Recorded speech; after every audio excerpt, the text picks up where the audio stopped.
Ya, pemirsa, masih ramai diperbincangkan oleh masyarakat yang mengenai keputusan MK. Jadi pada Selasa kemarin, pemirsa, MK mengubah aturan dalam Undang-Undang Pilkada mengenai aturan pencalonan kepala daerah. Ini ada apa, Naila? Ya, ini masih seru ya, karena dari kemarin sampai sekarang ini masih tinggi pencariannya soal aturan atau putusan MK ini.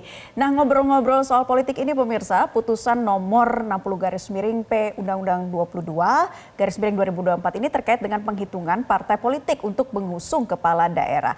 Detail perubahannya gimana sih? Jadi seperti ini, awalnya ada Undang-Undang Pilkada pasal 40 ayat 3 ya, yang mengatakan bahwa partai politik atau gabungan partai harus punya suara minimal 25% di pileg DPRD masing-masing. Nah, ini sudah cukup dimengerti ya oleh pemirsa.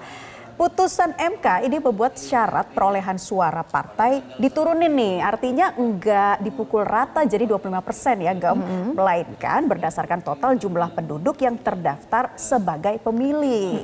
Jadi semakin banyak jumlah pemilihnya, semakin tinggi pula ambang batasnya. Tapi perlu dicatat pemirsa, kalau setinggi-tingginya ambang batas ini hanya berkisar antara 6,5 sampai 10%. Nah, putusan ini pemirsa bisa mempengaruhi peta politik di pilkada. Kita ambil contoh di DKI Jakarta deh misalnya. Di Jakarta kan ada sekitar 8,5 juta penduduk yang terdaftar sebagai pemilih. Nah, dalam aturan yang baru ini, partai politik di provinsi yang punya 6 sampai 12 juta jiwa cuman butuh perolehan suara sekitar 7,5%. Oke, dan saat ini ada 12 partai politik kecuali PDIP yang mengusung Ridwan Kamil dan Suswono sebagai bakal calon gubernur. Tadinya PDIP nggak bisa nyalonin bakal calon gubernurnya sendiri ya, namun karena PDIP itu cuma punya 15 kursi di DPRD Jakarta dengan perolehan suara 15%. Nah, sampai sini mulai ngeh kan ya pemirsa, jadi PDIP kini bisa mengusung bakal calon gubernurnya sendiri tanpa harus bareng dengan partai lain karena perolehan suara PDIP di Pileg 15% atau di atas syarat terbaru yakni 7,5%. Nah, kemudian pemirsa, dampak dari putusan MK direspons sama berbagai pihak. Bahkan salah satunya adalah pergerakannya dilakukan oleh Presiden Joko Widodo. Kenapa kira-kira? Karena Presiden Jokowi pemirsa langsung memanggil Menteri Hukum dan HAM terbaru, yaitu Supratman Andi Akdas ke Istana Negara. Pemanggilan ini pun menarik perhatian karena momennya satu hari setelah Supratman melakukan serah terima jabatan dari Menteri sebelumnya, Yasona Lauli yang merupakan kader dari PDI Perjuangan.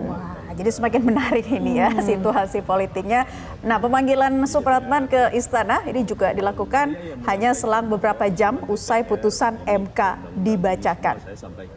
Ya, jadi lagi-lagi kita akan lihat seperti apa sih profil dari Supratman Aktas. Lebih menarik lagi karena Supratman adalah mantan Ketua Badan Legislasi DPR yang tugasnya menyusun rancangan program legislasi nasional yang terdiri atas rancangan undang-undang. Selain itu, ia juga merupakan kader dari Partai Gerindra atau partainya Presiden terpilih Prabowo Subianto. Iya, dan usai dipanggil oleh Presiden Jokowi juga ya Naila, ditanya media kan ini, Pak Supratman ini mengatakan bahwa obrolan dengan Presiden Jokowi ini hanya sebatas mengenai bagaimana proyeksi dari ke depan dari Kemenkumham, tidak terkait dengan putusan MK. Supratman juga mengatakan bahwa cuma ngomongin undang-undang yang diusulkan DPR, persoalan lapas serta pelayanan imigrasi. Jadi kalau katanya nih tidak ada omongan soal MK kemarin. Oke, tapi Supratman juga gak jelasin lebih spesifik sih waktu ditanyain soal undang-undang yang dibahas bersama dengan Presiden Jokowi. Nah, itu tadi seputar kita lihat tadi ada profilnya Supratman Andi Aktas yang dipanggil Jokowi dan seputar perbincangannya apa saja sudah beredar tadi ya, tidak terkait dengan putusan MK itu tadi. Kemudian pada Selasa malam Presiden Jokowi hadir di acara konsolidasi nasional kesiapan Pilkada serentak 2024. Di forum ini Jokowi mengingatkan kalau Pilkada 2024 gak kalah rumit dengan pemilu lalu. Karena pilkada ini digelar bersamaan di semua provinsi, kabupaten dan juga kota. Salah satu sorotan acara ini adalah Presiden Jokowi mengumumkan kenaikan tunjangan insentif untuk jajaran KPU pusat dan daerah. Kenaikannya pun mencapai 50%. Tanggung ya, fantastis loh 50% ini. Nah, pemirsa, momen kenaikan tunjangan ini sepertinya pas banget ya sebelum tahapan Pilkada 2024 dimulai. Menurut penjelasan Presiden sih, jajaran KPU belum dapat kenaikan insentif tuh sejak 2014 sehingga pemerintah menghitung-hitung persentase kenaikan yang tepat dan ketemu deh angka 50%. Tapi momennya menjadi perhatian lagi-lagi kenapa berbarengan begitu ya, deket-deket nih mau Pilkada. Walaupun katanya range-nya 10 tahun ya dari insentif sebelumnya. Nah setelah itu pemirsa, KPU menggelar konferensi pers. Salah satu poinnya adalah ngebahas mengenai putusan MK yang tadi kita bahas di awal. KPU bilang kalau mau mengkaji lebih detail salinan putusan MK ini karena sebelumnya MK sudah langsung memutuskan supaya KPU langsung mengubah aturan ini sebelum pendaftaran calon kepala daerah di minggu depan ini ya. Lalu gimana sih tanggapan dari Ketua KPU? Jadi Ketua KPU Muhammad Afifuddin bilang mau konsultasi dulu ke DPR dan pemerintah melalui rapat dengar pendapat. KPU sih rencananya segera bersurat ke Komisi 2 DPR. Komunikasi juga bakal dilakukan ke partai politik dan nyiapin tentunya berbagai langkah untuk menindaklanjuti dari putusan MK ini ya. Dan baru banget sehari setelah putusan MK dibacakan, Balik DPR mengadakan rapat sejak pagi tadi hingga saat ini.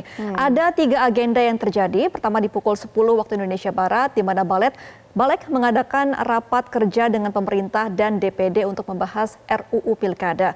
Kemudian agenda kedua tadi pukul 1 siang ada rapat panja yang membahas RUU Pilkada. Kemudian nanti ada agenda ketiga nih Naila di malam hari. Agenda ketiga tuh kalau nggak salah pukul 19 waktu Indonesia Barat ini ya, Balik raker lagi dengan pemerintah dan DPD tepatnya untuk ngambil keputusan soal RUU Pilkada. Dan dalam rapat pagi tadi ada beberapa tokoh yang hadir, misalnya Menkumham baru yang juga mantan Ketua Balik ada Supratman Andi Aktas dan Menteri Dalam Negeri Tito Karnavian. Kemudian forum ini dipimpin oleh Ketua Balik DPR RI Ahmad Baidowi dari fraksi P3. Beberapa legislator juga ikut rapat ya, seperti ada TB Hasanuddin dan Arteria Dahlan dari fraksi PDIP, Beni Kaharman dari fraksi Partai Demokrat, hingga Habibur Rahman dari fraksi Partai Gerindra. Jadi saat memulai rapat, Ahmad Baidowi langsung membuat klarifikasi, menjawab tudingan bahwa DPR ingin menganulir putusan MK. Jadi sudah diklarifikasi, coba kita simak dulu deh apa yang disampaikan oleh Ahmad Baidowi berikut ini. Jadi perlu kami jelaskan bahwa RUU ini merupakan usul inisiatif DPR. Jadi waktu itu dimulai pada tanggal 23 bulan Oktober tahun 2023. Jadi bukan baru kemarin, tapi memang ini RUU yang sudah diusulkan oleh DPR tahun lalu. Dan disahkan di paripurna menjadi usul inisiatif DPR pada tanggal 21 November 2023. Tetapi karena kita menghadapi pemilu, tahu sama tahu, semua sibuk, kemudian sempat tertunda. Nah, dan salah satu anggota Balik DPR ini Firman Subagio mengklaim rangkaian rapat ini bukan untuk menganulir putusan MK, tetapi karena ada putusan MK yang tidak bisa dianulir, bahkan putusan MK ini wajib dilaksanakan sebenarnya. Firman juga menjelaskan Balik justru akan memperkuat hasil putusan MK mengenai syarat pengajuan calon kepala daerah oleh partai politik atau gabungan dari partai politik. Ya, jadi rapatnya juga masih terus berlangsung begitu ya, dari Panja DPR ini, Panja Balik, sampai dengan malam hari nanti masih ada hal-hal yang perlu dibahas lebih lanjut. Jadi ini belum finish, belum kesimpulannya kita belum dapat nih. Mereka masih terus melihat nantinya apa putusan atau selanjutnya dari hasil rapat kerja. Jelajahi cara baru mendapatkan informasi. Download Metro TV Extend sekarang.